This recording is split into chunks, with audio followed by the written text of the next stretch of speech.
Y estamos hablando sobre las ventajas de asistir a una buena iglesia y participar en su programa y, digamos así, en la visión que tiene la iglesia. Entonces, puede suceder que algún día el pastor o otro cristiano le ofendieran sin intención con algo que puedan decir.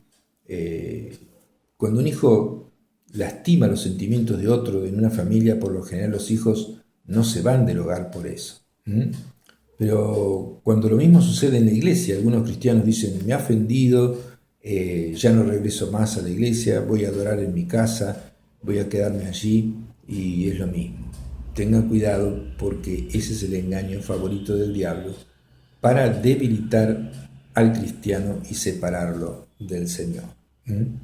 Esa persona empieza a enfriarse y después ya deja de orar, deja de compartir las cosas con sus hermanos y se va del plan que Dios tenía para con él en esa iglesia.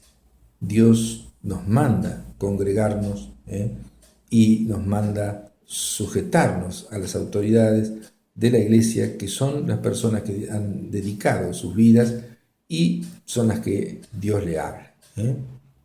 Cuando salió el pueblo de Egipto, Dios eligió a Moisés para llevar al pueblo judío por el desierto. Y Dios se enojaba mucho cuando la gente se le oponía a Moisés, porque era oponérsele a Dios mismo, porque Dios es el que le hablaba a Moisés. Y entonces Dios enviaba juicios sobre sus mismos hijos, por así decirlo, porque estaban siempre descontentos y a pesar de que Dios hacía milagros y Moisés era la persona más mansa de toda la tierra, pero ellos siempre estaban descontentos, por lo cual ninguno de ellos pudo entrar en la tierra prometida. Que no sea así con usted, que usted pueda pasar por alto todo defecto en su iglesia y que pueda ir a aportar algo y no a criticar, que usted pueda transformar. Si usted es mejor, según usted, puede contagiar a otros y puede hacer el bien y llevar a otros también a hacer la voluntad de Dios. Entonces, recuerde que su padre espera que sus hijos se reúnan con él en su casa. El edificio puede ser sencillo y quizá usted no esté de acuerdo con la forma en que se llevan a cabo las cosas, pero usted necesita reunirse con sus hermanos y hermanas en Cristo en la mesa de su Padre para recibir el alimento que necesita su alma. Dice Hebreos 10:25, y esto es una orden. O sea, a veces la gente no sabe que existe esta orden de Dios. Dice, no dejando de congregarnos, como algunos tienen por costumbre, sino exhortándonos, y tanto más cuando veis que aquel día de la venida del Señor está cerca. Entonces, otra cosa que fortalece la fe es la lectura de la Biblia. Para crecer espiritualmente uno debe leer la palabra de Dios. Es importantísimo leer la Biblia todos los días. Se puede reunir a los otros miembros de la familia diariamente para leer la Biblia y orar. Entonces la misma presencia de Dios va a estar en esa casa. No va a haber peleas, no va a haber insultos, y al orar y leer la palabra de Dios también no va a haber malas palabras y se va a tomar una actitud más correcta con respecto a su forma de vivir. A esa reunión le llamamos el altar familiar o el devocional familiar, y esta será una bendición para usted. Tenga esa firmeza para ponerse allí y decir, bueno, vamos a leer algo de la Biblia, vamos a orar. Yo recuerdo cuando papá se convirtió a Jesús junto con mi madre.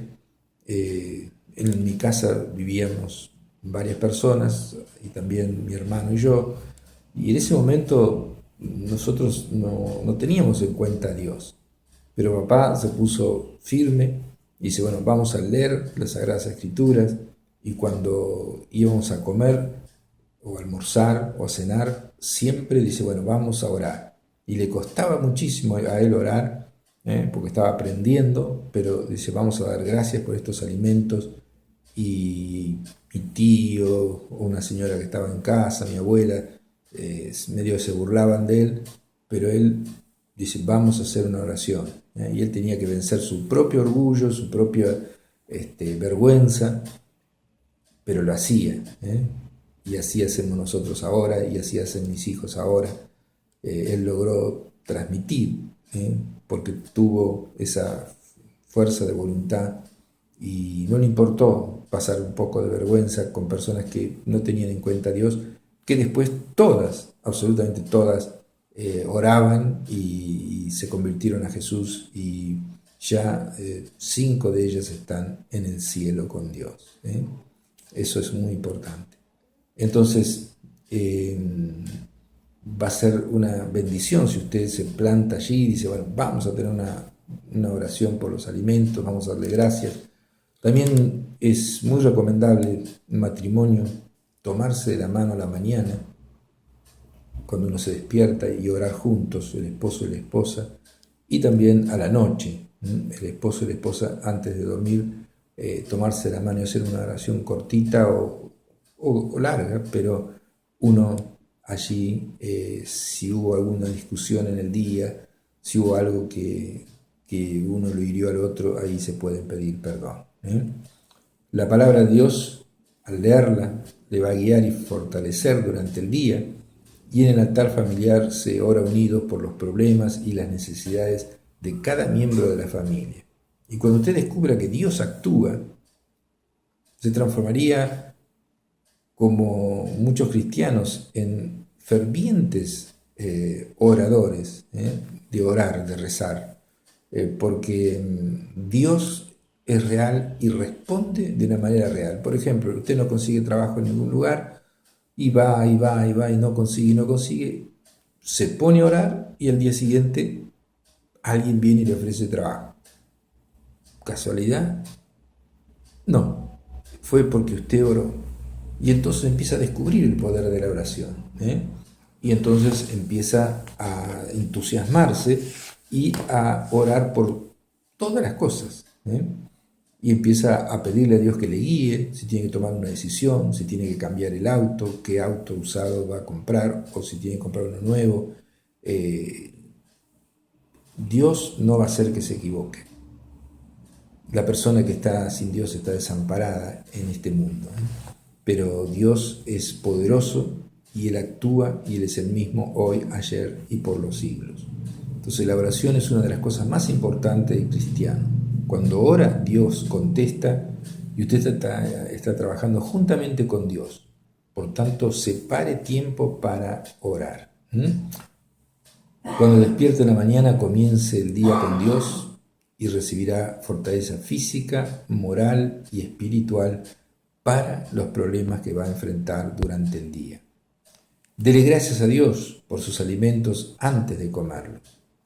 Celebre devociones familiares por la mañana o por la noche, o cuando se dé. Emplee bien los momentos de oración durante las reuniones, y cuando llega al templo antes de empezar la reunión, Dios dice, mi casa será llamada casa de oración para todas las naciones. La iglesia es una casa de oración. Y entonces eleve su corazón a Dios en todo momento, dándole gracias por sus bendiciones o pidiendo su ayuda. No siempre tiene que pronunciar palabras cuando habla con su Padre de esta manera, porque Él conoce sus pensamientos. Usted puede orar pensando. Y yo generalmente oro pensando porque después, cuando veo que suceden las cosas, veo también que Dios leyó mis pensamientos. Eso es tan importante saber. Dios lee los pensamientos. El rey David decía, antes de que yo diga una palabra, vos ya la sabés. Eso está en un salmo, Salmo 139. Antes que pronuncie la palabra y salga de mi boca, ya sabe lo que voy a decir. Así que Él sabe nuestros más íntimos pensamientos y nuestras cosas más ocultas. Entonces, cuando uno ora con los pensamientos, y ve que Dios responde, por ejemplo, el matrimonio de los vecinos se están por divorciar, y usted ora, y de repente ven que se arregla y no se divorcian, y no es casualidad. Dios puso su mano en respuesta a su oración. Se puede hacer mucho bien orando. Dice en la época que Jesús era bebé, que había una señora, una viuda llamada Ana, que tenía como 100 y pico de años, y servía al Señor todo el día con ayunos y oraciones. Lo que hacía ella era ayunar y orar, ayunar y orar. Y ella fue una de las 2 personas con un ancianito llamado Simeón que reconoció al bebé Jesús como el Mesías cuando la Virgen María y José lo presentaron en el templo. Entonces, ¿cómo orar? Capaz que usted te dice, pero yo no sé orar. No es difícil orar, solamente hable con Dios como lo haría con algún amigo y el Espíritu Santo le va a ayudar. Piense en todo lo que Dios ha hecho por usted y dele gracias por sus bendiciones. Pídale por sus necesidades y las de sus seres queridos. Ore por la salvación de sus amigos y parientes. Usted puede hacer una lista con sus nombres. Ore por su pastor, su iglesia, sus hermanos y hermanas en Cristo y por la obra de Dios en todo el mundo. Ore por los nuevos convertidos y sus problemas. Ore por su país. Solo empiece a orar y muy pronto aprenderá cómo hacerlo. Y va a tener muchos motivos por los cuales orar y va a tener muchos motivos también por los cuales agradecer los milagros que va a haber en respuesta a la oración. Vamos a un corte y volvemos enseguida.